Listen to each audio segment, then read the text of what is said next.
If you're like me, you've come to the point where you ask yourself, am I settling? Am I living a life of mediocre, knowing that I am equipped, empowered to live a purposeful life? And you want to create the balance between being ambitious, never settling for less, going further, knowing that you have the potential to actually achieve all that you set your heart to. But then you want to create a fine balance between being ambitious and also being contented. Recently, I had an epiphany on these two concepts of life, ambition and contentment, and this is from the life of Paul. Paul talks about what it means to understand and to appreciate being in lack and being in worth, and that really helped me, because if you know the story of Paul, he was a lawyer, he was really doing well, but then when he started his missionary journey, he let go of the fame, the position, the power that came from the position, and the influence he had on people, and he focused on what truly mattered. And from this concept, we're talking about how do you live as a Christian lady, as a Christian mother, as a Christian friend? How do you live this life with ambition, with purpose, maximizing your potential, living through the truest, highest expression of yourself, but with contentment? So we're going to be having three concepts, which is being, doing, and having. Now, let's talk about the being part. The being part, we are called as Christians to be more kind, to be more ambitious. Yes, again, that ambitious. We're called to never settle for less, not to be mediocre, to use all that we have, be empowered, equipped to lead a good life. Use all that we have, use the time accorded in every day, the grace, the strength, the knowledge, and everything we have been so lavishly, generously bestowed upon us by our Father in heaven, the gifts, the talents, the skills. We are called to be more. We are called to be intentional about our thoughts. We're called to be intentional about how we show up in life, the rooms we get into, the doors that are open to us. We're called to be more. We are called to achieve more. We're called to not settle. And we're called to, in our physical life, mental life, financial life, to be more gracious, spiritually to be more like God, physically to be more intentional in taking care of ourselves, to be a very good steward of our body, financially to create wealth, to invest, and all that. We're called to be more in that area.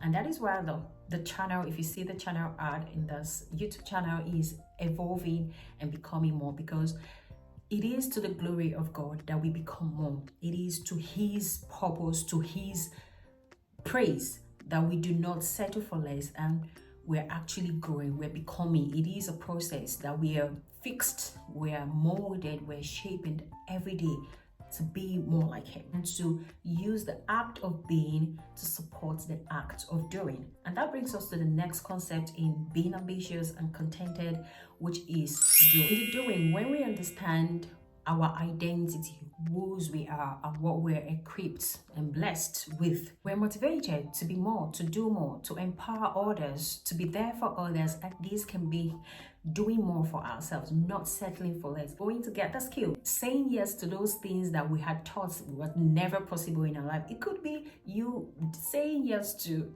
preaching. It could be you saying yes to those things that you felt in your whole wild imagination would have not been possible.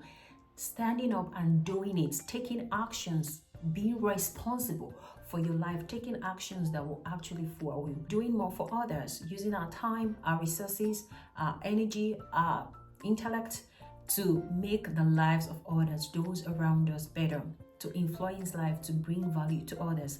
That is part of doing.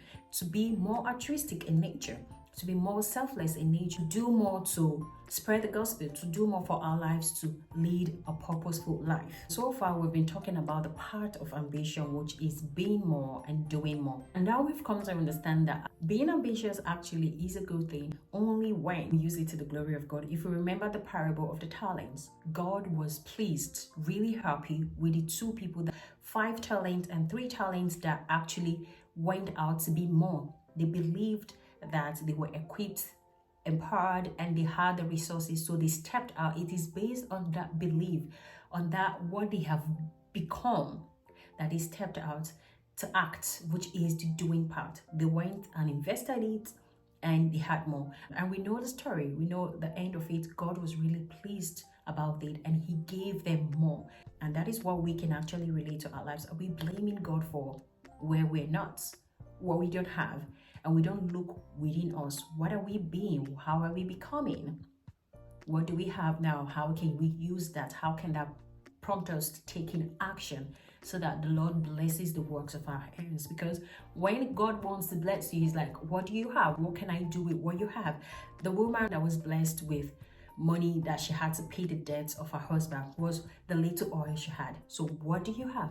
What are you doing with it? Ecclesiastes 6 verse 9 says, Solomon is not saying that it is bad for you to have ambition, to not be satisfied with where you are, knowing that you have more to give to the world. You have all it takes to live a purposeful life. What he's saying is that ambition that is self-fulfilling, self-glorifying, self-pleasing will amount to nothing. It will lead to dissatisfaction, discontentment, unless it is to the glory of God. We have the tangible and intangible part, right? In the tangible, it could be we already have a home, the most beautiful home, well decorated. We could have a car, the most expensive car among our peers in our neighborhood.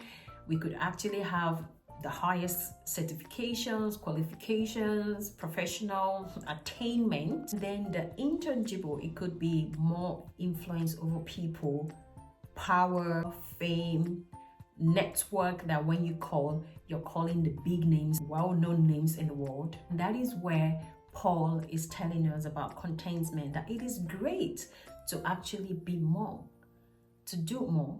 But then when we talk about having both the tangible and intangible, it is imperative that we find a balance, that we're not running over things on the treadmill, that we don't enjoy what life is about. Having does not give us a sense of contentment, does not add an inch to our worth, our self-esteem, our confidence. It is only when we understand that there is a need to have contentment in what we have acquired, what we have accumulated, what we have achieved, that we truly enjoy this life and live a life of ambition. So it is your turn. I'd love to hear what you think about living a life of purpose, living a life of ambition and contentment. What do you think about it? Thank you so much for watching today's video. I'd love to see your comment. Please click on the like button, subscribe if you're not, share your WhatsApp status or to a friend, and I'm going to see you all in my next video. Bye for now.